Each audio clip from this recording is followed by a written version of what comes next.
If you remember from the previous video, from 1944 to 1949, the communists engaged in the program of ethnic cleansing and deportations, during which the Poles, who lived in modern-day Western Ukraine, were deported to Poland or murdered, and the Ukrainians, who lived in modern-day southern Poland, were deported to Ukraine or murdered. 40 years later, after communism had finally died, Ukrainians who had been deported from southern Poland to Ukraine began organizing survivor groups and decided to sue the Polish government for reparations. This found very little sympathy among those Poles who themselves were deported from Western Ukraine. Those Poles began calling for reparations from Ukraine themselves, while the Polish Minister of Justice demanded that the ethnic cleansing of Western Ukraine should be recognized as a crime against humanity. So just as Poland liberated itself from the shackles of communism and a Ukrainian state also emerged, there were already tensions between the two to overcome. Historical wounds that had to be healed, and due to the lack of an open society, were in many ways left to fester under communism.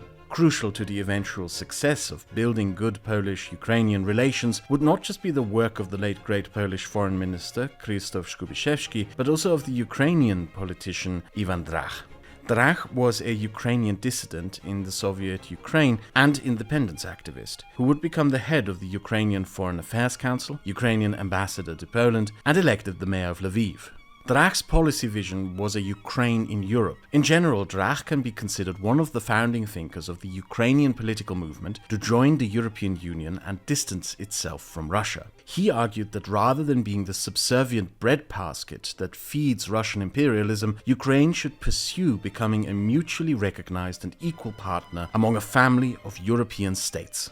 And to get there, Ivan Drach outlined a foreign policy plan for Ukraine that he named the Polish Road. What he meant with the Polish Road were four things. First, Poland, which was advancing into Europe first, should serve as a role model for Ukraine on how to get to Europe. What worked for Poland could also work for Ukraine, and therefore Ukraine should emulate Polish policies. Second, the road to Europe leads through Poland, not just metaphorically, but literally. So to become part of Europe, Ukraine must pursue good relations with Poland simply because it is necessary to travel the road. Third, Ukraine must redefine and reassert its national identity, no longer as the little brother and junior partner of Russia, or as an autonomous extension of Russia, but as a unique nation, standing as an equal among the European family of nations. Fourth, to succeed, historical issues and wounds between Poland and Ukraine, as much as they may hurt, must be initially sidelined and ignored, in favor of establishing the good relations and framework to build an independent Ukrainian state. It just so happened that Drach's plan worked perfectly in sync with the Polish foreign policy plan of Giedroyc and the plans of the Polish foreign minister Skubiszewski. Consequently, both Poland and Ukraine sort of unintentionally agreed to ignore the historical wounds in the pursuit of good diplomatic relations, because those good relations lay in the interests of both. Poland and Ukraine consequently signed and ratified a treaty of friendship and cooperation. In the Ukrainian parliament, there were representatives who demanded that Poland should apologize for the deportations of Ukrainians first. But on the insistence of Ukraine's first president, Kraut, the treaty was pushed through. Crucially, the text designated Poland as more important of a partner than Russia. Ukraine's first president, Leonid Kravchuk, had even bigger plans. He proposed that Ukraine should keep its Soviet-inherited nuclear arsenal and form a customs union and military alliance with the other post-communist states, which would be protected under a Ukrainian nuclear umbrella and then could pursue to join the European Union and NATO together as one bloc. But this proposal was ultimately rejected by the Poles. They knew the Americans were seeking a treaty in which Ukraine gave up its nuclear weapons to Russia, and the Poles did not want to risk damaging the flourishing Polish-American relations. So, Ukraine signed away its nuclear weapons arsenal in exchange for American security guarantees in the Budapest Memorandum. Throughout the coming decades, Polish-Ukrainian relations would remain largely positive, but history had a habit of rearing its head. In 2007, Polish President Lech Kaczynski and Ukrainian President Viktor Yushchenko made joint statements that declared the ethnic cleansing of Western Ukraine and the deportations of Polish Ukrainians both crimes against humanity. But Yushchenko added into his statements that the crimes were to be blamed on communist totalitarianism, thereby preventing the statement from being a joint statement. This raised eyebrows in Poland, because while it is technically correct that Stalin ordered the deportations of surviving Poles from Ukraine, the massacres those Poles survived were carried out by the Ukrainian OUN. Poland saw the Ukrainian statement as an attempt to evade confronting historical responsibility. When the Ukrainian president, Viktor Yushchenko, declared Stepan Bandera a hero of Ukraine, it caused widespread outrage in Poland. Polish-Ukrainian relations, similar to Polish-Lithuanian relations, basically went through ups and downs that depended on the appearance and treatment of historical wounds and scars, but were in this case amplified by the sheer scale and number of those scars. It is easy to forget now, under the current circumstances of a Russian invasion of Ukraine that brought Poland and Ukraine closer together, that from 2015 to 2019, Polish-Ukrainian relations were actually in one of the downward phases, with arguments over historical scars that Russia tried to exploit. It wasn't until the election of Zelensky that relations between Poland and Ukraine began to slowly improve, starting in 2019. As of the making of this video, the relations between Poland and Ukraine continue to be positive and are increasingly one of the most important linchpins in European policy. And there are three things that we have to say when we look back at these 30 years of Polish-Ukrainian relations, how they came to be and what the results were.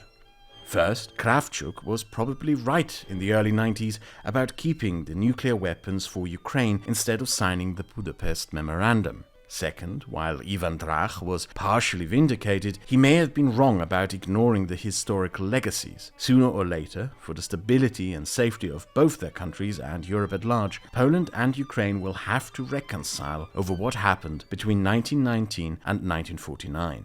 Third, despite all difficulties, the foreign policy plan mapped out by Jerzy Giedroyc still worked in building positive Polish-Ukrainian relations. There are two places in Europe, though, where the Giedroyc plan and the Polish foreign policy it inspired failed. One of them was Belarus. Post-Soviet independence was a mess in Belarus because the Belarusian dissidents and independence activists had no plan for where to take their country after gaining independence. In the first post-Soviet government of Belarus, the foreign minister made territorial claims over Lithuania, demanding the city of Vilnius, while the prime minister rescinded these claims at the same time. The first head of state, Stanislav Shushkevich, believed in a European future for Belarus, similar to the aims of the Ukrainian independence activists. There were initial successes in the first years of Belarusian independence, like signing a treaty border recognizing the borders between Poland, Belarus and Lithuania. But things soured over the Polish minority in Belarus.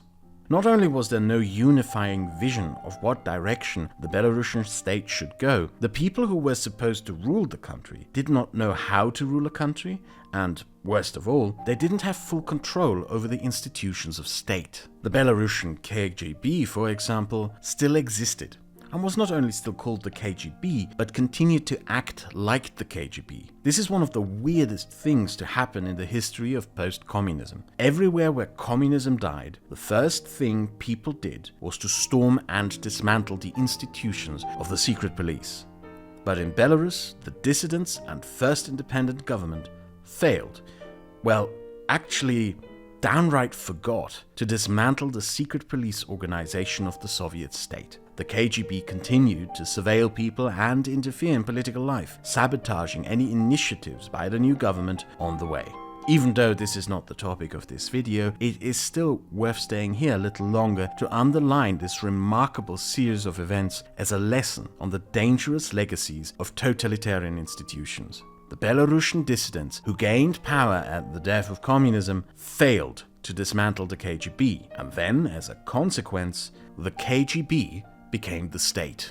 Belarusian democracy lasted only 3 years and didn't survive its first and only free and fair election. Alexander Lukashenko is the barely literate product of the bureaucracy of the Soviet agricultural sector. That's not an insult, it is a fairly accurate description of what he is. Meaning he was largely shaped by the internal politics of Soviet bureaucracy, dominated by the scheming and power struggles between petty bureaucrats. He won the first and only free election of Belarus by running his campaign on three foundations. First, by appealing to Soviet nostalgia. Second, by accusing all his opponents of corruption. These accusations were all untrue, but he kept repeating them even after they were proven to be lies, and repeating these lies so often and so loudly that it overwhelmed the fledgling free press that tried to hold him to account.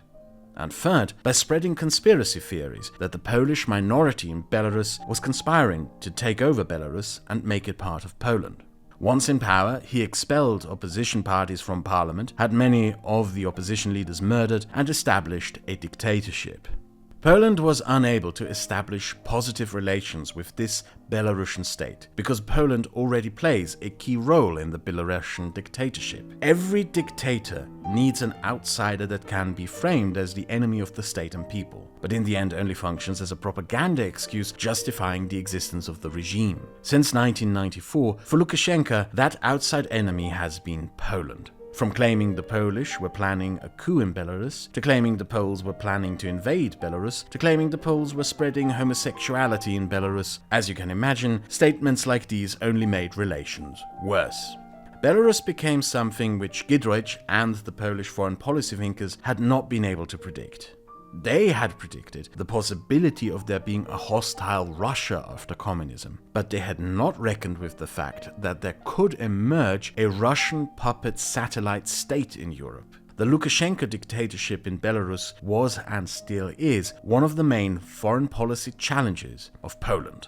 Lukashenko's dictatorship is an issue that will not only concern Poland in the near future, but all of us in Europe. Some of you may remember the massive protests that happened in 2020, the Ryanair flight hijacked over Belarusian airspace, or the fact that Russia used Belarus for its invasion of Ukraine. Belarus has since then become even more repressive, and is now the first regime since the Cold War to transition from an authoritarian into a totalitarian state. While by some estimates up to 1 million Belarusians have by now fled the country to live in Poland, Lithuania and Ukraine. The Lukashenko regime recently staged another farcical fake election extending Lukashenko's 30-year rule. Taking a look at this story on Ground News, we can see that over 300 sources reported on this, with quite even distribution across the political spectrum. At a glance, we can also see that over 80% of these sources are considered highly factual. You can check out more yourself at ground.news/Kraut. Comparing coverage on this story is interesting. Left-leaning sources criticize the authoritarian regimes by using language such as a blatant insult to democracy, while right-leaning sources directly label Lukashenko as a dictator and say that the result is predictable. Quite different headlines telling the same story. Unfortunately, with close to no protests against him at this time around, the regime now deliberately holds election in the middle of winter to discourage protests in the freezing cold. One of the tricks with which Lukashenko was able to maintain his iron grip on power for so long is by continuously switching his stances on Europe from being open to hostile. With the Russian economy, to which Belarus is so closely tied into, in decline, Lukashenko now openly tries to open up his country to Europe again, and it will be important for a free and democratic Europe to reject whatever advances he may make. And will be even more important to stay informed on what one of Europe's last dictatorships is up to.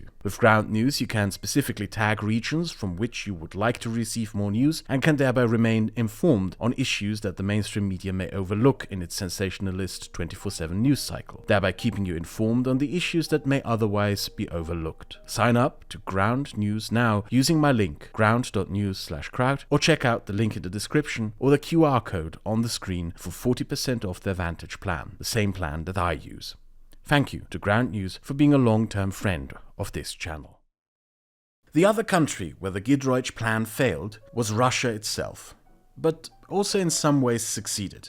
If you remember from previous videos, the Giedroyc plan was built on the prediction that it was likely for Russia to become a hostile state after the end of communism. The Giedroyc plan did make leeway for the possibility of Russia becoming a non-threatening, normal democratic entity that respected its neighbors. If that was something you had hoped for, though, then one could consider the Giedroyc plan as failed. But the foreign policy plan outlined by Giedroyc was mainly meant to prepare Poland for the eventuality that Russia became an aggressive and expansionist state. And in that regard, the Giedroyc plan ended up becoming one of Poland's greatest foreign policy successes. The foreign policy inspired by Giedroyc that Poland pursued predicted that Poland could strengthen its position in Europe by appealing to its neighbors and Europe at large, as the linchpin and organizational center of a European alliance against an aggressive and hostile Russia. Meaning, the more aggressive Russia acted against European countries, the more important and influential Poland would become in Europe. In many ways, the foreign policy Poland pursued for the last 30 years was a trap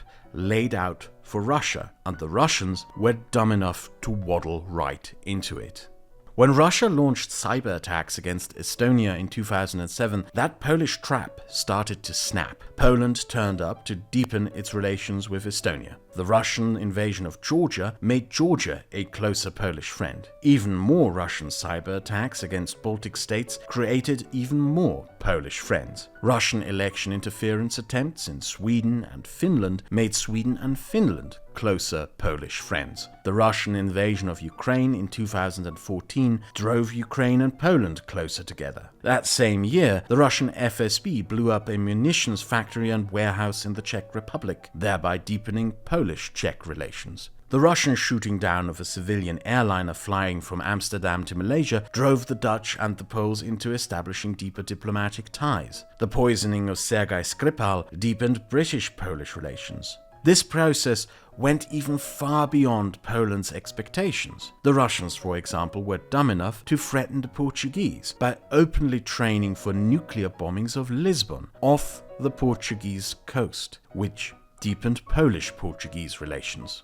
And that is something the Kremlin completely failed to realize over the last 20 years, and is still to this very day too stupid to understand. The Kremlin hates how Poland is becoming stronger in Europe, but at the same time, the Kremlin fails to realize that the more aggressive Russia acts towards Europe, the stronger Poland becomes in Europe. Polish foreign policy for the last 30 years across multiple political parties was basically built on a bet and a prediction. A bet that Russia would fail to become a normal, liberal, democratic state and become a threat to Europe again.